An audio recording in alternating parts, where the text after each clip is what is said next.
Alô você, amigo do feijão. Se você não me conhece, eu sou o Marcelo Eduardo Líderes, aqui do IBRAF, do Instituto Brasileiro do Feijão.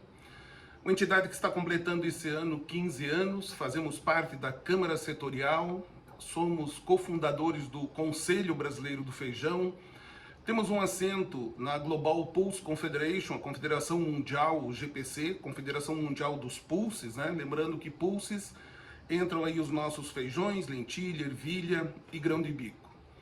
Por isso, como é o único canal a trazer informações especificamente desse setor, eu convido você aí a se inscrever no nosso canal, a compartilhar para que essas informações cheguem para as pessoas. Entendemos a necessidade que há de que tanto produtores quanto consumidores aumentem o seu conhecimento sobre esse que é para nós uma causa social, que é o feijão.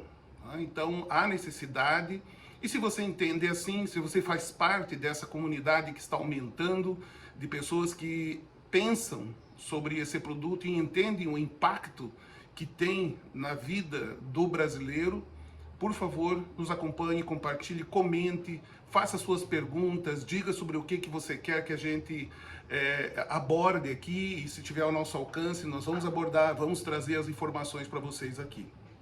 Muito bem, eu vou falar hoje sobre aquilo que foi percebido por nós como de importância durante a semana.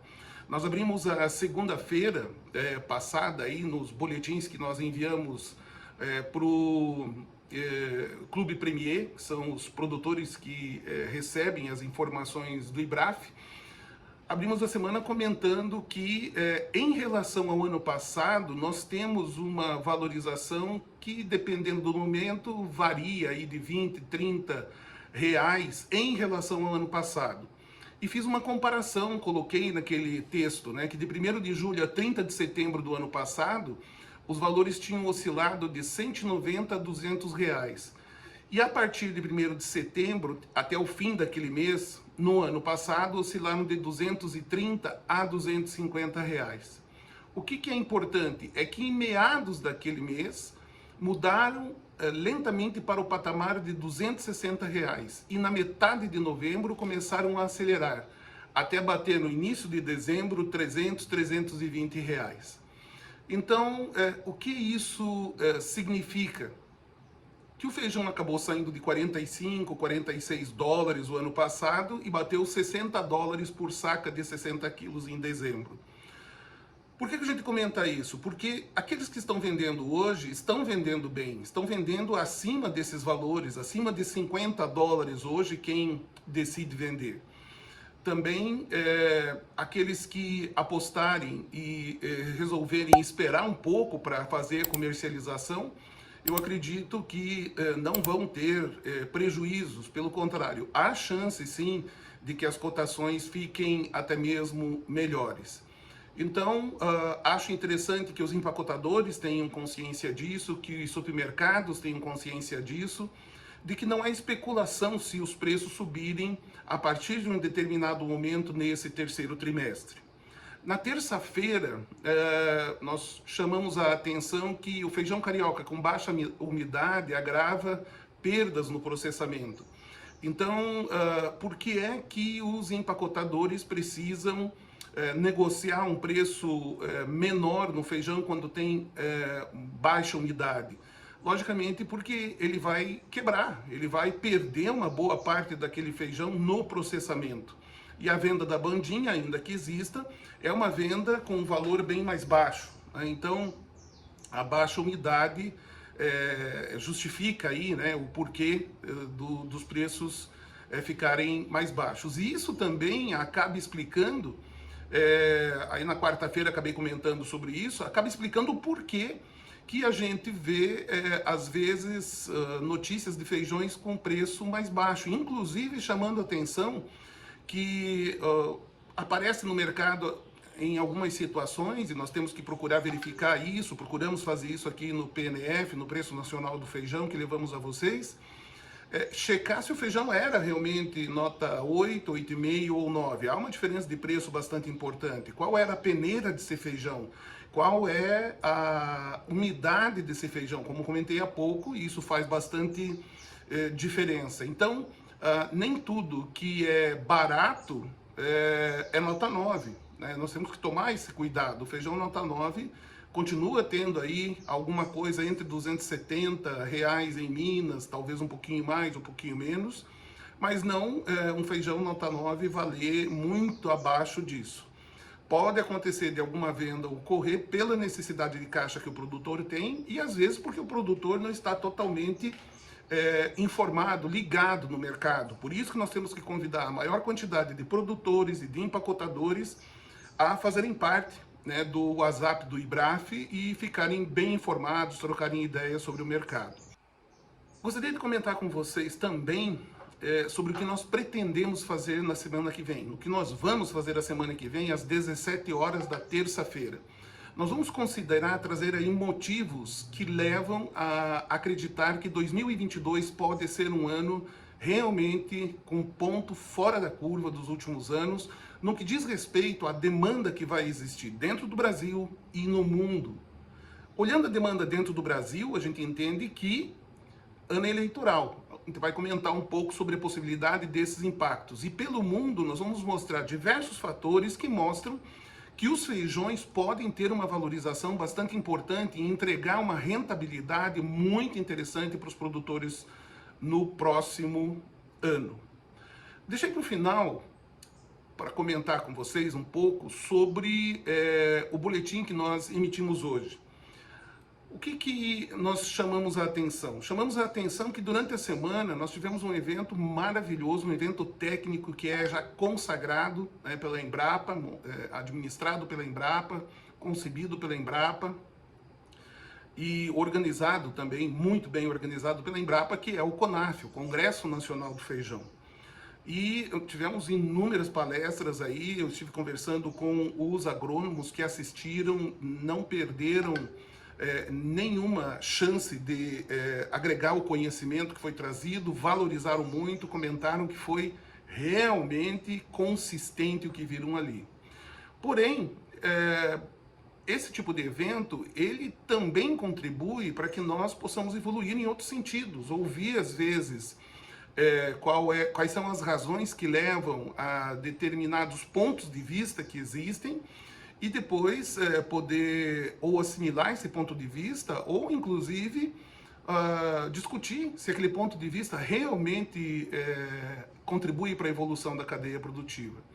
E há uma discordância frontal de algumas autoridades, algumas pessoas que militam na nossa área, sobre o feijão que escurece lentamente, né? Tem sido chamado aí o feijão longa-vida, o feijão LF, né? E ele tem causado algumas discussões, o produtor às vezes não sabe o que fazer.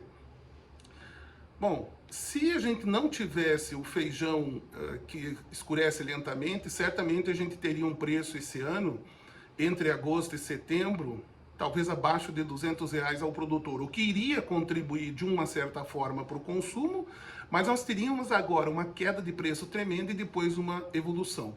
Por isso que no comentário eu coloquei que até pouco tempo atrás os produtores estariam em um momento como esse, agora forçando a venda.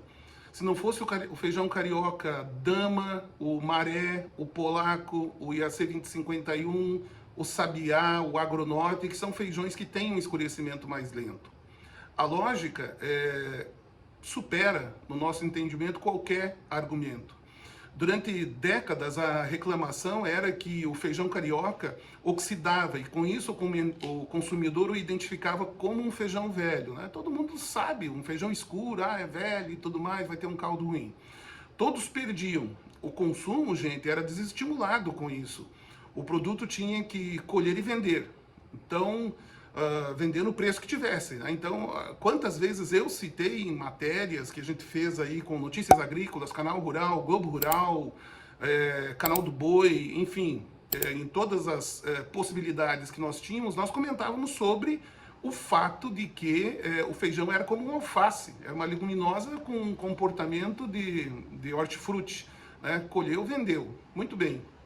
A pesquisa, Uma pesquisa que envolveu muito trabalho, envolveu muito investimento, conseguiu desenvolver os feijões que não escurecem, ou escurecem ao longo do tempo, com bastante tempo, né? Então um feijão longa-vida. E pelo menos 3 das 4 maiores pesquisadoras, centros de pesquisa do feijão no Brasil, têm hoje variedades com essa característica. Bom, com natural adesão dos produtores a essas variedades, alguns empacotadores que eram reticentes aos feijões que escurecem, lentamente se viram obrigados a empacotá-los. E na medida que passaram a empacotar, foram diminuindo a sua resistência, entendendo e testando e vendo que o feijão realmente é bom. Ficou claro que existia antes, na verdade, um preconceito de que os feijões de escurecimento lento poderiam não apresentar, depois de 6 meses, a cocção ideal. Isso é um preconceito. O feijão de escurecimento lento, muitas vezes, algumas dessas variedades, as cultivares que eu citei há pouco, elas são, cultivares que depois de um tempo, elas ainda têm uma cocção boa. E se não fosse, o que seria melhor? Ter um feijão escuro, que não cozinha, ou ter um feijão claro, de cozimento mais difícil? Se fosse o caso, mas não é. Então, é algo, já seria fantástico, né, se o consumidor pudesse ter na panela pelo menos um feijão de caldo claro, ainda que demorasse um pouco mais para cozinhar. Isso, por si, evitaria oscilações fortes de preços e impediria a especulação. Curiosamente, gente, esse ano que o feijão dama, né, um feijão longa-vida, dominou o cenário, os preços se mantiveram mais estáveis. E aí surgem o quê? A gente tem brincado aí no nosso meio, né? Surgem as viúvas que especulavam. Especulador e mesmo empacotador que eventualmente especule com feijão, não é um mal em si. Ele é realmente necessário para o mercado. Não tem mercado que funcione bem se não tiver especulador. Agora, por outro lado, a gente deve trabalhar no sentido de que toda a cadeia produtiva tire proveito desse mercado. Então, nós acabamos entendendo que as viúvas que especulavam, inclusive uns poucos empacotadores, perderam esse ganho. Então, ontem ainda eu conversava com um experiente doutor em feijões, que comentou que ele percebia, né, que existiam, há alguns anos atrás, mais empacotadores que resistiam ao feijão longa-vida por razões econômicas. Ele raciocinou que realmente a única coisa que justificava era a perda que eles tinham de mercado. Quando o mercado caía bastante o preço, eles entravam no mercado jogando o preço para baixo já um pouco antes e, enfim, aumentando o volume de vendas. Depois estocavam e esperavam e ajudavam a forçar, inclusive com apoio de boletins, de fake news, né, do Brasla de São Paulo, acabavam ajudando a ferver o mercado mais adiante para poder ter os seus ganhos. Então, isso fazia o quê? Baixava o preço no varejo, promovia o feijão, na sequência eles forçavam a alta. Esse tipo de volatilidade do preço não favorece ninguém. Você vender um pouco mais durante o pico da safra não significa que você vai ganhar mais consumidores e depois você vai tirar de novo deles a chance de terem o consumo do feijão por conta de que os preços vão estar muito mais altos. Então, você ter um preço baixo num determinado momento, sobe depois, baixa de novo, isso prejudica, é muito ruim para trabalhar no empacotamento com isso. Muito bem, esses feijões que escurecem lentamente, eles são feijões de, como eu comentei, uma tecnologia bastante avançada. E isso é notório porque nos Estados Unidos conheço pesquisadores e conheço empacotadores, produtores, indústrias de feijão, tanto nos Estados Unidos, Canadá e México, e sei que no feijão Pinto Beans eles não conseguiram ainda o que foi conseguido aqui no Brasil com esses feijões longa-vida. É claro que a rastreabilidade vai trazer para o consumidor em breve a prerrogativa de saber até a data que foi colhida. Então ele vai olhar ali, eu não gosto de feijão se for colhido mais de 3 meses. É uma opção dele, né? Alguns não vão ligar para isso, como não vão ligar para a variedade, mas outros vão acabar consumindo até por conta da variedade. Então, é assim, nós respeitamos a opinião de quem defende que o feijão deveria escurecer, deveria ficar oxidado, deveria ter uma aparência de velho, né? Mas respeitar não significa concordar. Nós não podemos concordar porque é um outro mundo. O mercado de feijão passou por uma revolução tremenda com esses feijões. E nós esperamos agora que continue evoluindo e vem evoluindo, né? Tem feijões desses que eu tenho observado que eles não escurecem. Há 2, 3 anos atrás eles tinham um comportamento até de caldo e hoje tem outro. Ou seja, os pesquisadores continuam fazendo modificações, até que acabam depois por lançar uma nova cultivar. Então você não tem o mesmo feijão lançado há 4 anos atrás, 5 anos atrás, sendo plantado hoje. Ele já mudou para melhor, né? Enquanto buscam melhorar diversos atributos desses feijões.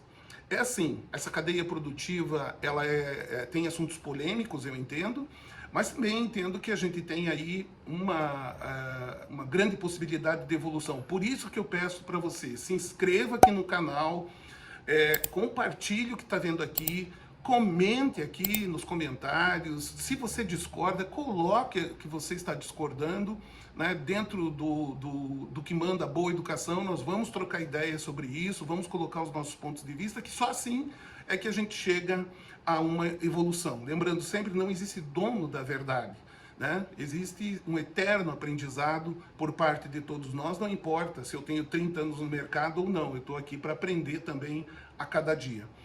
E volto a convidar vocês o seguinte, terça-feira, às 17 horas, né, eu vou estar com uma transmissão ao vivo. Não sou youtuber, não é isso que eu pretendo, mas eu pretendo trazer e dar uma chacoalhada, levar essa informação para produtores, empacotadores, exportadores, enfim, agrônomos, os pesquisadores, para que eles saibam os impactos do que está acontecendo agora pelo mundo afora e no Brasil, nos feijões do ano que vem. E o que é que precisa ser feito agora, para se tirar proveito, aproveitar essa onda, surfar nessa onda durante o ano que vem. Feijão é isso, muita emoção para todos nós, mas com uma possibilidade cada vez maior de captação, de retorno, de lucro, de resultado, tendo lá na ponta para o consumidor o feijão na prateleira com preço justo. Por isso, viva o feijão do Brasil, boa semana, bom final de semana, não sei que horas você está vendo isso, mas boa semana para você, aproveite e encontro marcado, terça-feira, 17 horas no YouTube. A gente vai espalhar aí o link para você poder assistir, ok? Um abraço, seja feliz com o feijão.